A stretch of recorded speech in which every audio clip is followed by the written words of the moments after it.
vamos a intentar estudiar en profundidad de la mano del analista internacional Sergio Castaño qué es lo que pasa en estos momentos. Sergio Castaño es coordinador del grado de Relaciones Internacionales de la Universidad Internacional de La Rioja. Muy buenos días, Sergio. Hola, muy buenos días. Bueno, vamos a empezar por lo que ha dicho Donald Trump, que ha dicho que no descartan una incursión terrestre sobre Irán.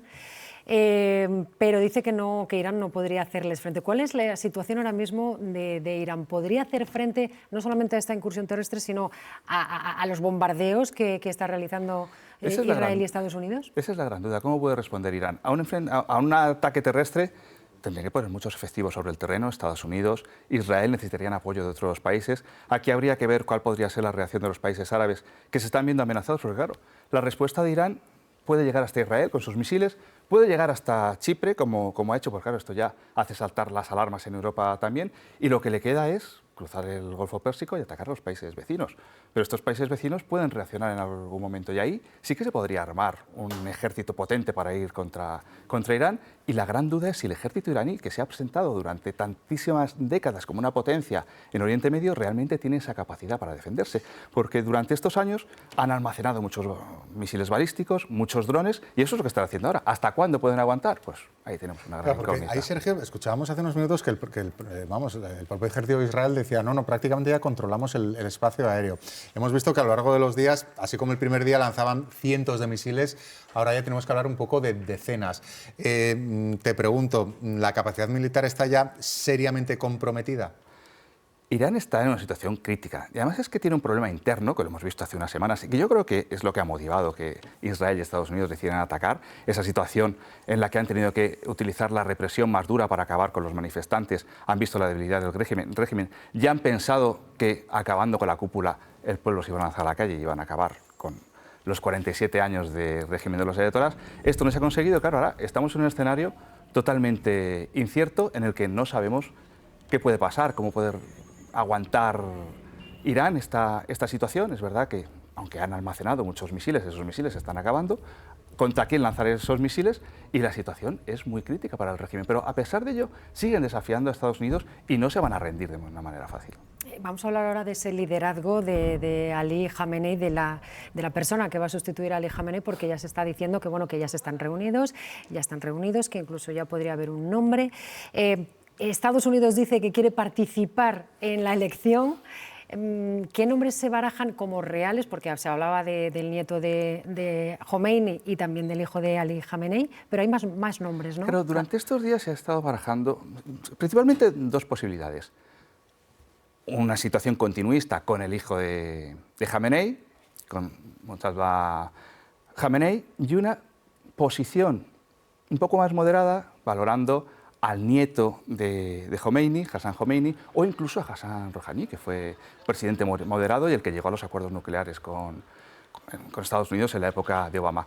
La opción moderada creo que está totalmente descartada por lo que estábamos comentando ahora, porque el régimen iraní va a seguir desafiando de forma clara, mientras pueda, a Estados Unidos, y la que está ganando más peso es la del hijo de Khamenei, Mojtaba Khamenei, y también Arafi, que ahora mismo está en el triunvirato, gobernando el país, podría ser otra de las opciones. Pero claro, esto también puede marcar un precedente que termine pasando factura a la República Islámica, porque si la revolución se hizo en el año 79 para acabar con un régimen monárquico, ¿hacia qué se quiere avanzar? ¿Hacia una república hereditaria, como fue el caso de Siria, en la que el hijo herede el cargo de ¿Pero tú entiendes que ese elemento sí puede generar como, no sé, como disensión interna?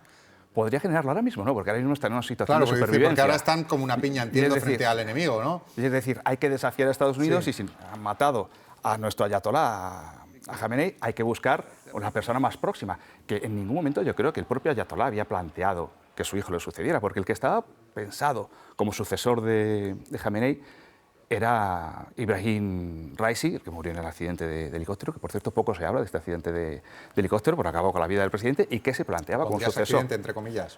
Yo no puedo decir que no hay pruebas, ¿no? Pero que poco se habla, la verdad es que poco se habla, y era el que se planteaba como sucesor. Ante la muerte de Raisi queda un vacío que probablemente eso no lo iba a ocupar el hijo de Khamenei, pero la situación en la que estamos ahora mismo y esa intención de seguir desafiando a Estados Unidos y a Israel pues puede llevar a Mostafa Khamenei al Y otra pregunta cargo. sobre el liderazgo, porque claro, en función de quién sea elegido el sucesor de Ali Khamenei, ¿va a cambiar de alguna manera la forma de dirigir el país?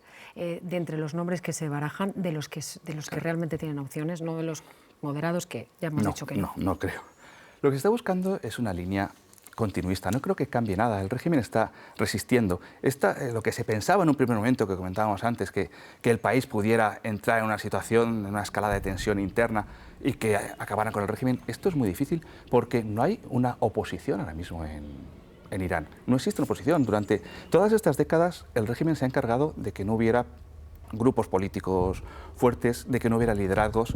Y claro, ¿qué nos encontramos? Con comunidades étnicas, los kurdos representan un 10% de la población del país, están concentrados en una zona muy concreta, los azeríes o los baluchíes, son comunidades pequeñas y que además no se van a unir. Y tenemos precedentes, porque la situación de Irán, con las diferencias que hay con otros países, pero podría derivar en un contexto parecido al que vimos en Libia, donde Gaddafi mantenía la unidad del país, y cuando muere Gaddafi empiezan a surgir todas las minorías étnicas y todos los grupos, y después de 15 años Libia sigue en una situación muy complicada, el caso de Siria, o incluso en Afganistán, donde también se pensaba que los señores de la guerra se iban a unir para avanzar a una democracia, y los señores de la guerra ni sabían lo que era la democracia. Sergio, claro, con todo lo que nos estás diciendo, la sensación es hacia dónde puede derivar esto. Es decir, todos los elementos que nos dan suena a situación empantanada y cada vez más complicada. Entiendo que tendrán alguna especie de agenda de salida, algún objetivo Tel Aviv-Washington para que aquello no se convierta en un problemón. Pero es que igual es lo que quieren, porque desde que llega Donald Trump a la Casa Blanca se busca consolidar una alianza entre Israel y los países árabes. Los acuerdos de Abraham del año 2020 normalizan las relaciones entre muchos países árabes e Israel para consolidar un bloque favorable a los intereses de Estados Unidos en Oriente Medio y aislar a Irán. Claro, a Irán no se le ha conseguido aislar durante todos estos años. ¿Y qué se busca? Balcanizar el país, que Irán deje de ser una potencia regional. Y quizás lo que interesa ahora mismo, que termine Irán... O sea, que de repente que tenga una guerra civil a lo Libia. Sí, una situación muy inestable, una situación convulsa en la que las diferentes donde minorías... pueda ISIS también de repente tener más fuerza, como hemos visto en otros puntos. ISIS no sé, porque estamos hablando de un país de mayoría chií, 90% de la población, ahí sí que hay unidad, 90% de la población de Irán es chií, pero sí que los kurdos empiecen a reivindicar su legitimidad territorial y que nos encontremos con una situación de caos en el país y que Irán deje de ser un referente regional y una potencia militar, lo que dejaría a Estados Unidos y a Israel con una situación muy favorable en la región.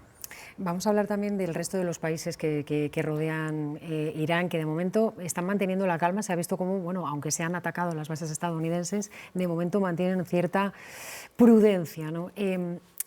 ¿Esto significa que no se quiere, o por lo menos el resto de los países no quieren escalar el conflicto que hay en Irán?